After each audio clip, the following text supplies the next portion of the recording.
Thanks for joining us here to chat a little bit about what you do. We're quite technical as a group. You might have noticed there's an awful lot of geeks in the room, but that doesn't really define who we are. What I wanted to do around the event with Alex, who's talking later, is to try and talk a little bit about what it's like on the ground.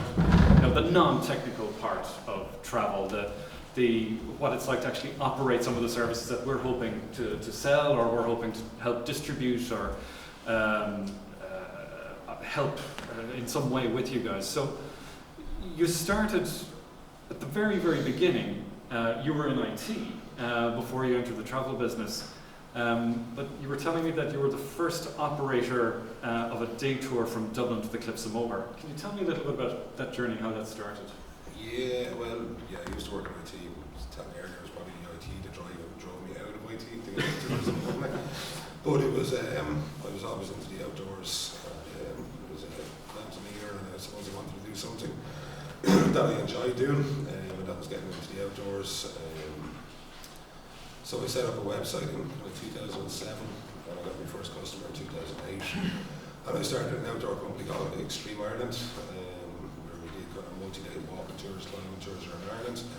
And in 2010, I got the idea of doing a tour from Dublin over to the Cliffs of Moher, which is a 12-hour journey, which is kind of back in 2009, 2010, just wasn't the thing to be done. Like, if you were going to the Cliffs of Moher, it was a weekend trip for the Irish person, But we figured out we could do it. It was, the roads were getting better, the people in the west wanted more visitors, and it was kind of like a case of be careful what you wanted, because now instead of the people going to the west of Ireland and staying overnight, which is ultimately what they wanted, the roads were good enough that we could do it in one day from Dublin, so it was a bit of a bite back after a while, But at the time, Dublin, the only distribution way for a young operator, a local operator, was through Dublin Tourism, which was the church that was on Suffolk Street. It was the only retail area for anybody that was walking around the city. It's quite a difficult place to find, even for tourists. It's behind the Dublin.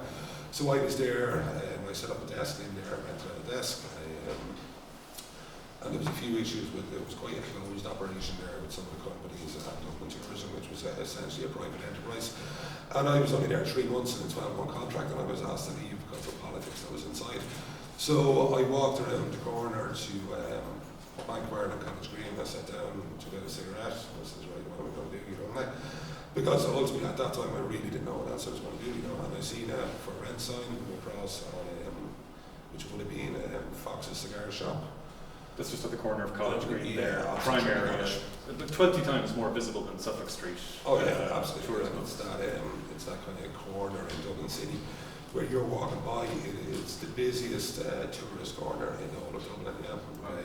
And what you notice is people stand outside there opening their map, and going, where's Trinity College? So, and I went over to introduce myself and say, hey, I'm looking for a shop. And they were like, well, this is, for rent. And at the time, there would have been a few different travel agents that would have rented it out, but it never really worked out for whatever reason. That was made famous that was the original kind of holiday, it was around New Year or St. Stephen's Day. It was the big budget travel sale, and that's when the holidays went on sale there. That's where people started queuing. So it always had that kind of anchoring in travel. Indeed, but I think because 2010 started going more online, kind of walk-ins there, they lost it, So I literally went in and said, listen, I'm looking for a place. I gave them the business idea, and this was within 30 minutes of them. And they were like, yeah, okay, sounds good, we'll give you a shot. The problem was I didn't have enough money for the first month's rent, or enough money for a deposit, But they were like, right, sign this, get the money, And I said, fuck, where am I going to get the money, So I had to go to a couple of friends and say, listen, I need about €8,000 here to build a desk, and get a couple of laptops and pay first month's rent, So we did, and within 3 months we had to pay back, all the money, and within 6 months I had my first bus. Within 12 months I had 3 buses, and then we've got 50 buses in the fleet, That all started with a cigarette in Bank of Ireland and College Green. Yeah, it all started with competitors coming together to try to get rid of somebody that known. It was a interesting idea. So from a quick start, a very rapid ramp up into 50 coaches today, it's still a very seasonal business. that was kind of your first Euro, but it's a very seasonal business. What time of the year did you start? Was it in June? Were you lucky at that stage, or were you?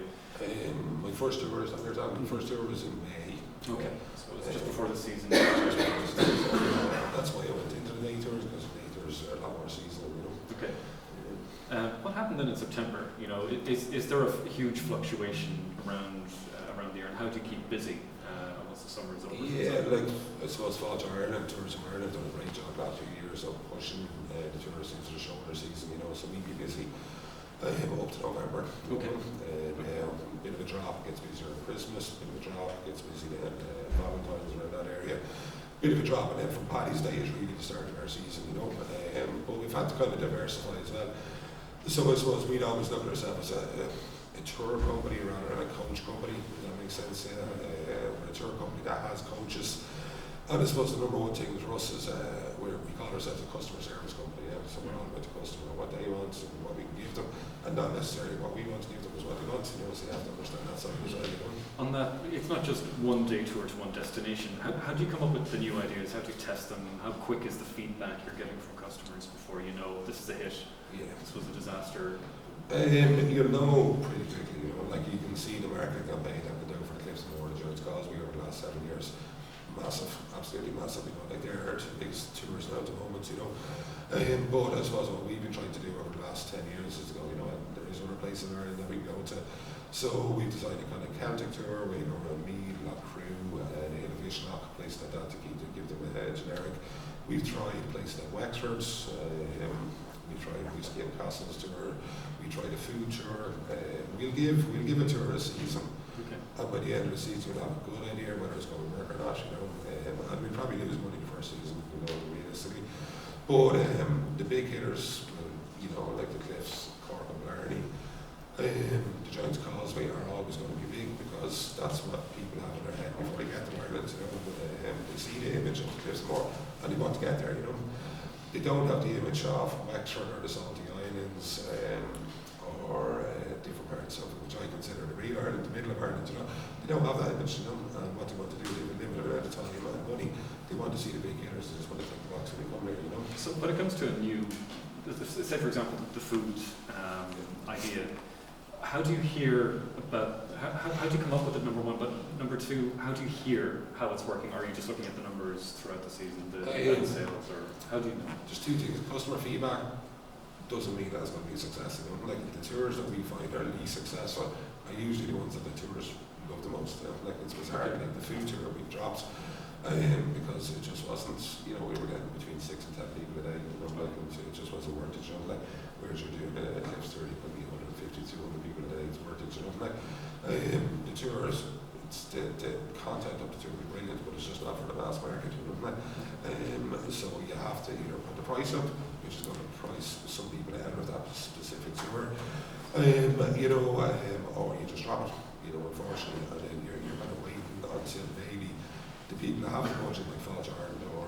Tourism Ireland will get it out there to more people, so when they do arrive here, that's what they want to do, and you've created a product that fits what they want to do. There's a couple of different feathers in your hat at the same time, Keith. You're more than just tours. You've recently secured the city sightseeing round in Dublin, and you're running that. There's the whisky shop. Tell me a little bit about just the portfolio of all the different things that you're running. Yeah, so we've got EI Travel, which is the group, I suppose, and within that we have EI Travel Coaches, which is the corporate buses, transfers, and the stuff that we do maybe for third-party coaching business. So, like we'd have the contract for GA Ventures, Cooney, different things like that. We have Irish Daytours, which is our biggest mass market one, the most profitable part of the business, I guess. We have the Irish Whisky Museum, which we opened in 2014. We own a restaurant up in Christchurch as well. We have a mountain skills training company as well. We have the Lazy Bike Tour Company, and we have Dublin by Bike Tour Company as well. And then this year we took over City Sightseeing, and at the moment I'm looking at a project in the Midlands where I want to create Crano hotels on a lake in the Midlands. Right? Wow. So that's the next project. Right? You're always busy. Always busy, yeah. I want to talk a little bit about how you, to put it this way, how you fill the buses. where does the demand comes from? You have an idea of why people are coming, like it's going to be the Causeway, it's going to be the Cliffs of Moher or whatever, but you have a certain idea of what kind of product to run and how you get the feedback in. How do you film them? Is it all on the ground? Is it all kind of one-on-one on the street kind of hustle? Is it digital? Where's the demand coming from at the moment? We take the business from where we get it from, to be honest with you. Like, it's, trying to online is huge for us, like, OTAs are massive for us as well. Old style travel agents are big for us as well. So we do a lot through GTA, which will be a hub for travel agents around the world. On the ground, obviously, is really, really important for us because we're getting the full price for the ticket in our own shops, rather than giving them 25 to 30% commission on other people, so there's a balance to be found between how many OTAs you can go to and getting the price at full price, So we've about 17 of our own websites going at any one time that are all selling websites, and you probably wouldn't even know half of the hours, like. And I suppose originally, a few years ago, we would have directed the website domains to specifically what it does, so Cliffs of Moher Tours.ie, Jones Causeway Tours, Converters, then we have Daytours.ie, Irish Daytours.ie, touristofficedublin.com, tourismoffice.ie. Anywhere the customer might do a search when they're coming to Dublin, or Ireland, we try to capture them, So a few years ago, if you put in Cliffs of Moher Tours, we would have had 6 websites in the top 10, which is great, like, so you're capturing, and you wouldn't know it until they got an email saying, thank you for booking with Extreme Ireland, but we got them, so that was the thing, like, so, and until they experience our tour, that's when they could actually get the full experience. So overall, how much is coming? Talk through the channels if you want, but how much is generally booked in advance, just as a proportion? Is it 60%? We probably get at this stage about 65% booked in advance, and then the rest of it will be booked on the ground when we get to Dublin. And of the stuff that's booked on the ground, would that be because they've taken one of your products already and they want to try out a second or third? Is there kind of a cross-sell going on? We do get a lot of repeat business, Okay. It was like all our business are, I suppose, if you want to call it vertically integrated with each other, that one bounces off the other. Like the museum was just the location worked for us. The tourist office is on the ground floor, so you do the tour, you get a discount there for the museum, you get your visitor attraction. You finish the tour, hey, the guide will be like, here, we have your hungry, because the last thing, you don't get back to them at 7 o'clock. And the last question, the tourist asked the drivers, where can we go get some meat, And that part of their day was taken out of our control, so we might recommend wherever it is, but if something goes wrong there, we recommend it, so it's kind of our fault, like if you might get a bad TripAdvisor review because of a restaurant, that has nothing to do with us, because I recommend it. So we're like, here, we just set up our own restaurants, and at least we can control from 6 o'clock in the morning till 9 o'clock at night what we're doing. So when you think about all the different businesses, there's a lot of moving parts, there's a lot of complexity there. I'm sure there's some similarities in the technology in the back end to run all the different websites, content marketing, the usual kind of stuff. Is there a good demographic spread, let's say, in all of the customers coming in, or some strictly mobile, or some strictly get your guide type customers through channels, or some age groups or types coming through OTAs? Do you have a sense of who's coming from where? Yeah, we've got really good kind of metrics on where our customers come from, what age they come from, whether they're booking a mobile, desktop, and obviously whatever OTAs are using as well. This year we've had a huge increase from Get Your Guide, because I think they've got a huge load of money this year to invest over the States, and we've seen that massively, whereas Viator, which would have traditionally been our biggest, it's kind of static at the moment, the new ones coming in. Look, yeah, we're getting a few from that. Amusements, we're really putting a lot of effort into, because I know that was bought by TUI, and TUI being, if not the biggest travel agent in the world, they bought it for a reason, and if they made it that big in the offline, they're definitely going to want to make it that big with the online, So we'll be putting a lot of stuff on that, but with that comes a hell of a lot of administration, like we've 2 people now working full-time just on content, working with OTAs, looking for new things all the time, keeping an eye what's selling, why is that not selling well, and you have to kind of hold back a bit from some OTAs who are looking for, you get more bookings, we put the commission at 5%, and you've got to sometimes just hold back and say, I would not do that, because it's not worth it, and it's very easy just to accept bookings from everywhere, but you really got to look at your case and how much money are we actually making out of these. Because there's going to be a startup cost when you're looking at groups. They'll need the data in a different format. They'll want different types of photos or something. You're always looking at a different startup cost. So. How many? It's something that happens in transport a lot from our experience. I think in your space it's the same. You must get a pitch from a new channel that's starting up every few days. I mean, how do you see that space evolving? God, it's huge. We get contacts all the time, like, which is great. And you're kind of lucky. You can't say yes to everything, like, but you look at somebody, you tend to go with your gut feeling. If you think the idea is going to be good, go with it. Like, there's only so much time you can dedicate. There's something like, our logistics platform for the buses and our booking system was built in out of Sunlight. So we have developers in there that do that ourselves. That was built specific for us. And it works, it's great now, but it took us years to build it up from an old SQL database to what it is now, so you just got to work what's good for you, and what's scalable and what's changeable without having to pay a developer X amount of money for it. What are your biggest problems at the moment, Keith? I mean, what keeps you awake at night? What scares you? Drivers are that's what where's Alex? Come on, Alex, I want to talk to you now. So, finding, I suppose, in my opinion, the most important person for a tour company is the driver guide. It's the customers don't see me, they don't see anything in the back office. So they are you. They represent everything what you should be putting into the customer. So, and it's quite difficult to get good driver guides. It's long hours, it's a long day, and it is a lifestyle rather than a proper job, I guess. You really have to like people. You have to have empathy, I suppose, is the biggest thing that you can ever have in a driver guide, that they can understand whether it's a kid or an older person or a French group or a Japanese group, and being able to be, they have to like it, and you have to be able to deal with any situation in a professional manner and a friendly manner. Is there a lot of churn in that space then for a driver? Are you constantly recruiting and chasing them? Do they last with you quite a long time? Yeah, we have quite a good retention of staff in that side of the business. But essentially, when you send a driver out, they're working for themselves. They rarely get to see you.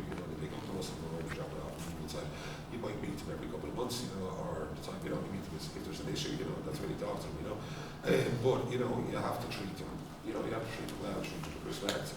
Listen, we're giving you a vehicle that's worth €1 please treat it as if it's your own, and you have to get that into their heads that it should be treated as if they're own. And is quality a problem then? How do you monitor that? Are you watching the feedback, and somebody gets 3 stars and you have to flag it with them? Yeah, absolutely. Or do you a good guy will always be checking the feedback themselves. One last question, and I want to leave a little bit of space for Q&A. From my perspective, transport is changing all the time. We're talking to Alex in a second about self-driving vehicles. Volvo's parent just invested in a kind of a robot taxi startup out of Germany. It's kind of crazy what's going on. Where do you see the future in your space? Well, I think I said the other day, I want air fleet to be fully electric by 2026, and I think that's a realistic middle distance coach. We should be able to get there by 2026. There is electric vehicles already, but and there's double deckers what we looked at, but it doesn't have the distance that we need at the moment, particularly if you have to put air conditioner on the bus that drops by 60 kilometres. I want the bus to be able to do 800 kilometres. 800 kilometres on a charge. On a charge, yeah, okay, because that will cover us in any if it has to be redirected on a tour or anything like that. But even before 2026 for our own fleet, I want Dublin City to have a hop on fully electric double decker buses. And there's no reason why we shouldn't have it. It's a green island. We should be leading and having a green city. There's nothing worse than recycling through the city and you get behind the double bus. No offense, double bus, but and you feel the heat and the smell, and your brain has got this annoying. My body should be feeling this. And I really want to bring that. It needs to be brought into the city. So that's what I do. And autonomous vehicles within a city, I think, is a possibility. I don't know whether it'll be anywhere near by 2026, to be honest with you, legal wise or whatever. I don't not too sure people are ready for that by 2026, you know, but I definitely think by maybe 2030 you should have some vehicles in the city that will drive themselves for sure, you know what I mean? So we'll look at what happens at the next keynote with Elon Musk to see if he's heard of this, and gives us the promise of